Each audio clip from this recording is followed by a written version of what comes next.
pulled them from the media. And so we initiated our investigation that way, not because we had any formal affidavit or complaint, because we never got that. In fact, we were never able to, in spite of our attempts, to actually speak with Mrs. Anderson. So in this case, the second allegation was racial profiling.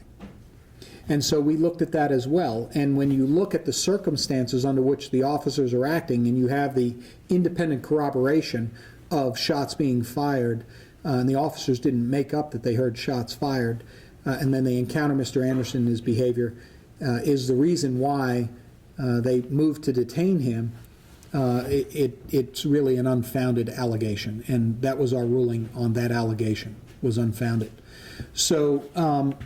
So the solicitor ended where I really want to spend most of my time, and that is that when we look at a complaint, we have to look at it objectively, and we have to say, you know, did the officers follow policy? Did they follow the law?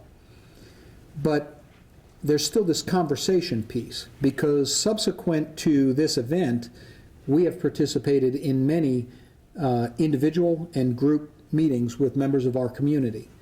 And we will continue to do that. But we heard a lot of things about how the community wants a stronger relationship with our officers, and how the way we're structured is not getting us there.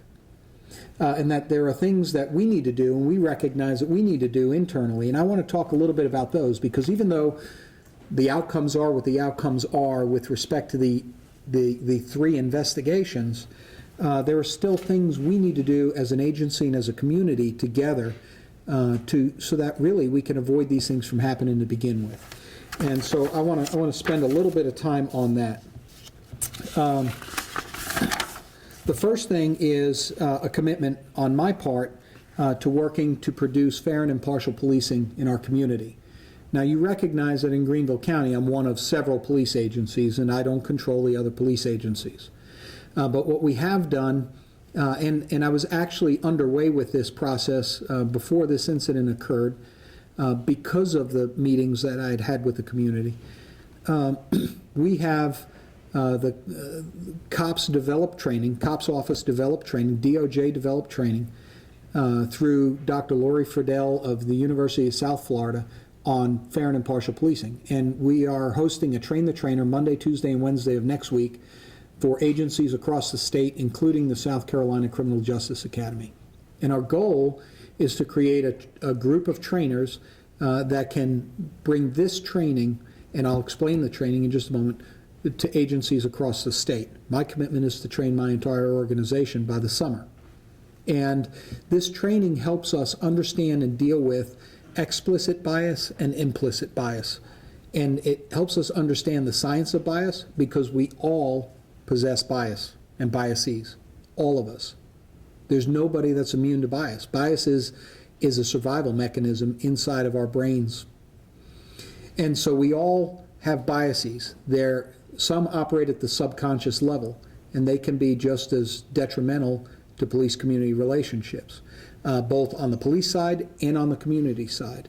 And so this training helps us understand those biases, how they manifest themselves, how to manage them, how to lead an organization where they're prevalent or they're perceived to be prevalent, and how to manage the police-community relationships and interactions around bias.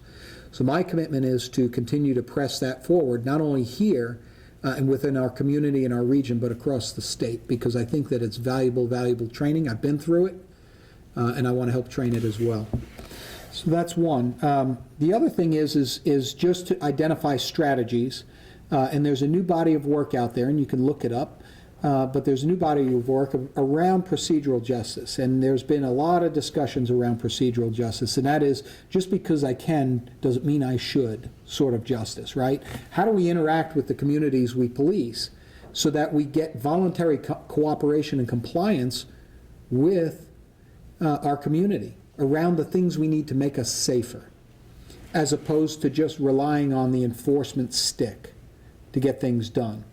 So that's an area where we're going to be looking at our policies, our procedures.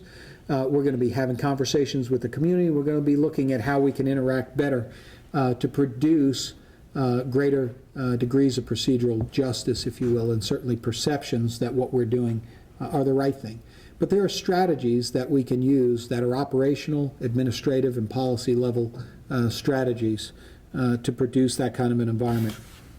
Community said, as we were putting officers and we were dividing our geography of the city up into more manageable pieces, and we assigned lieutenants into geographic zones, we heard from the community at many levels, individually in group settings, that we want officers. The lieutenant assignments are great, but they're not boots on the ground. They may be governing the officers and telling them do this, do that. We want officers who are proactively dedicated to connecting us with the other officers in the department and dealing with our issues in our community. So we had 4 officers on our community response team. We've added 2 for 6. And in our 3 primarily residential zones of our 5 zones in the city, we have 2 officers assigned to each of those 3 zones. And their work is to build relationships with the neighborhood leaders and residents and to help connect officers, understand the norms and the issues.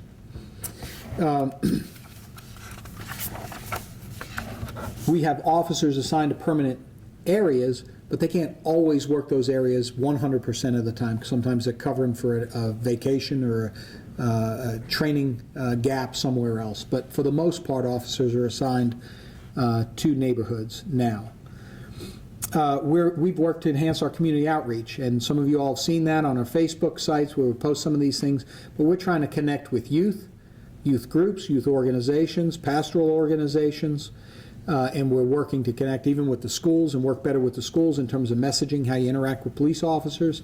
And so our community outreach function, we're trying to enhance. We've assigned 3 officers to that function to coordinate activities with the organization to bring us and draw us in a little bit closer to our communities and help our communities be able to reach into us and draw us closer to them. Autism, I want to talk about autism because that came up in this case. And of course, our officers did not know, and they were not aware that at the time of this event that Mr. Anderson was autistic. And so, when this event occurred, we heard from the local group, Autism Society group, and we heard from the state group, and we met with both of them. And so as a result of that meeting and that discussion, we have put together with EMS a flagging system in 911, and we've had a flagging system, but we weren't using it fully in this regard. We did allow people to say, there's a person at my home who is mentally ill, and so we would have those, but we've got a renewed push on mental illness, also autism, and through the Autism Society, we're trying to push that information out where people can say, at my residence, there's an autistic person, here's how that person, here's who he or she is, how old he or she is, how they may behave, what the unique behaviors, because there's an enormous spectrum of behaviors that occur with autism. And so understanding that will help officers not react the wrong way to what they're receiving if they show up at somebody's residence. So it helps prepare our officers when they go there. If people will fill out those forms, you can access them online through our webpage or through the Autism Society. It's important for us to know if somebody's deaf, if they're blind when we're responding to their home. So if there are, people have physical handicaps or mental illness that are in a household or in a place of work, it's good to know so that police, whether it's police, medic, fire, or sheriff's office responding, that they have that information.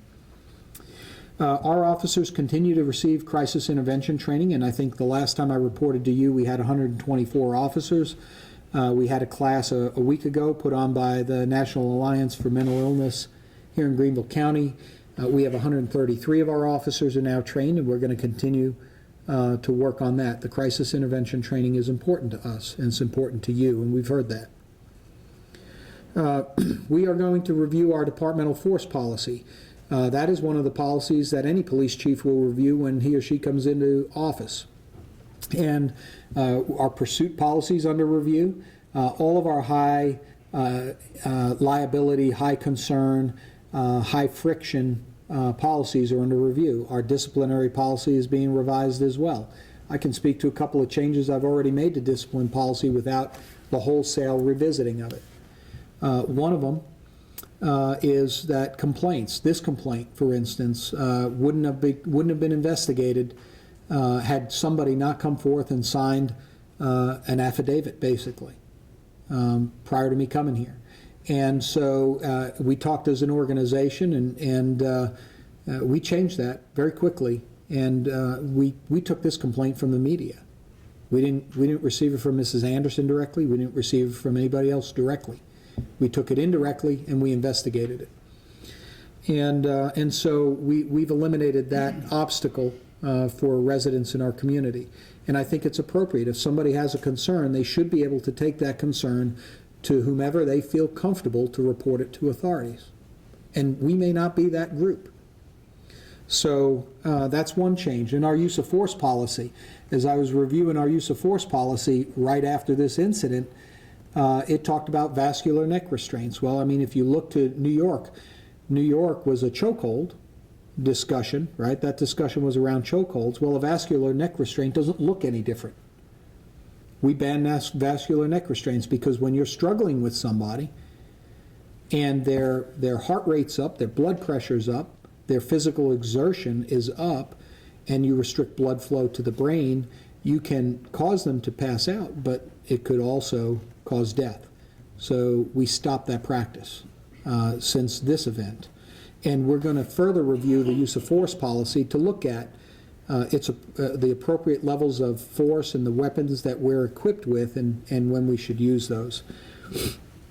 And then finally, we have had some discussions, and we're revising the documents, but we've had discussions about partnering with Pastor Curtis Johnson and with our neighborhoods, because Pastor Johnson can't be in every neighborhood and be at every meeting that we might hold around this, but he has worked with other police agencies to create a Stay Safe While Stopped campaign for both vehicle and pedestrian stops, because they're high risk for officers and they're high risk for the public.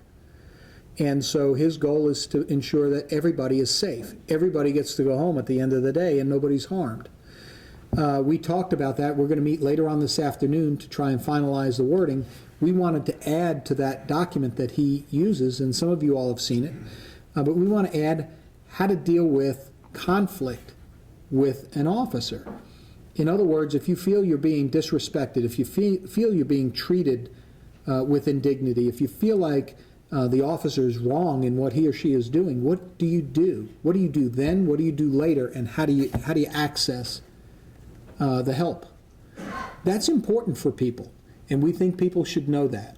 And so we're working to revise that document, and then our goal is to reach out and be able to present that and share and have discussions and dialogue about the meaningful interactions between police and community, whether young or older. And we want the community to reach into us and say, we have a group, we're meeting, and we'd love for you to come by and have these conversations with us. And that's what we're committed to doing here in Greenville with this police department and my staff, and we've had many conversations, both in the community and internally.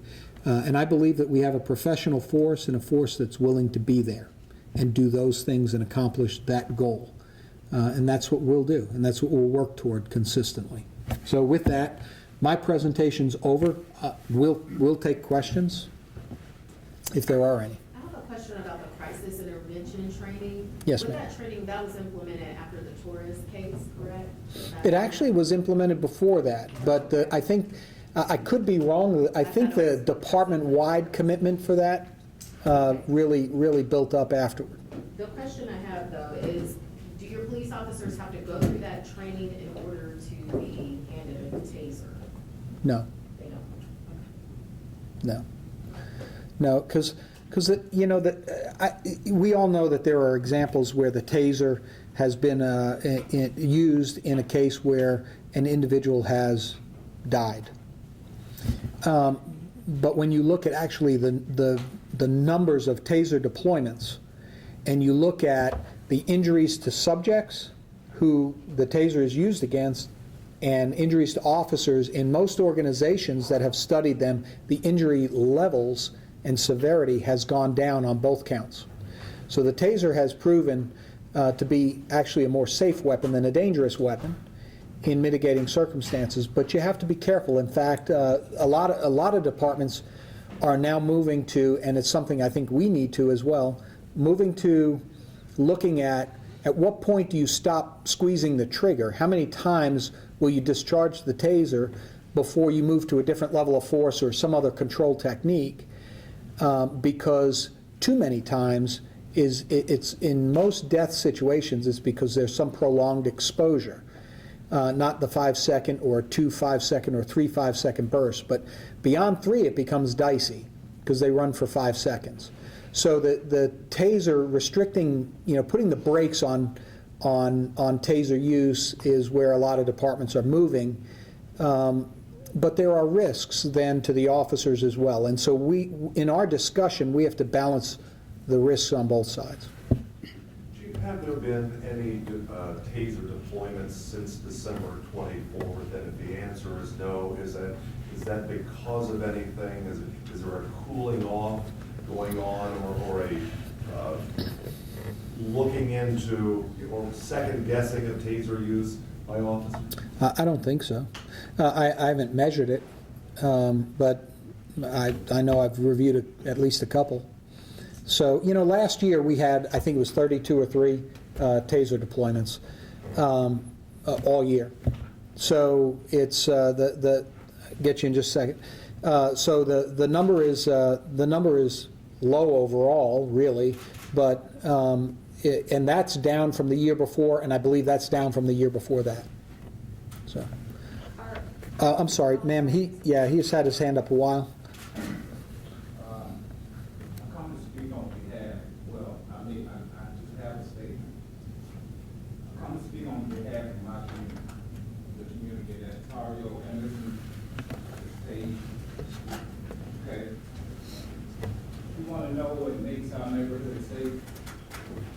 What makes our neighborhood safe is actually telling us which one of your officers have like a bone to pick with each one of these individuals out there.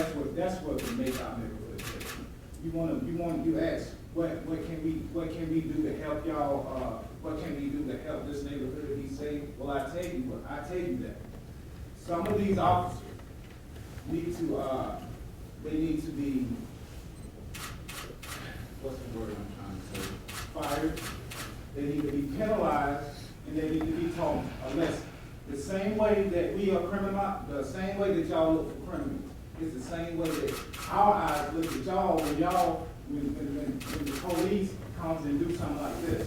Criminal. Who's to say who's criminal and who's not? We are tired. We as a community are tired of this bull. I'm not going to take it. As one voice, I would stand up for my neighborhood and I'll die for it. But I'd be damned if I would let anybody violate our rights, belittle us just because we live in that neighborhood, and I will be damned. God gave me a mouth to speak, and I'm going to speak. Now, you need to keep your officers in check. The reason why I say this is because when you look around in the world, you don't see, Lord forgive me, when you look around in the United States, you don't see a lot of Mexican guys dying. I'm not making this a race thing. I love all people. Everybody's beautiful. You hear me? I mean that from my heart. You don't see a lot of Mexican guys dying. You don't see a lot of white Caucasian guys dying from the cops. It does happen. Mainly when you turn on the news, and mainly when I turn on the local news in my neighborhood, I see a black guy probably dying, getting his tail whooped, handed to him, go to jail. Probably had an ounce of dope on him. Probably had some weed on him. That tail whooping that guy took, just for getting that weed and that whatever he had on him, it's got to stop. We are tired of that. Okay, so what? America. Can I ask? Do you want me to answer a question? No, sir, I want you to listen. Okay. You had your time to speak. but we're trying to answer the media's questions here, and we'll talk with you. Will be the same guy that's trying to cover up what happened to my brother. He will be the same guy that tried to shove it up under the rug like nothing happened. But I want to tell you something happened. My brother's autistic. Okay, every cop and around that neighborhood that patrolled knew this. Maybe it was a new guy. I don't know. My brother has been running this neighborhood for 20-something years, maybe 30 years at the most. I don't know. So how in the hell these police officers didn't know that? Why should I have to send you a petition to protect? Why should I have to send you a petition because my brother's autistic? Hell, that don't stop you from running in the house and the old lady's in there and the walker. Hello, can I get to the door? And boom, she on her ass too. We're tired of that. That's what we're tired of. Yeah, We're tired of all of that. what I'd like to say this about that though. No, it's the truth. Listen, that your perspective is your perspective, and I accept that. That neighborhood perspective. What I want you to know is that we are in fact willing. Well, we are in fact willing to listen, and we are in fact willing to work together. Now, the police-community relationship and how well things go on any incident and policing our communities is not always an easy thing to do. And so when we don't always get the full cooperation of the members of our community.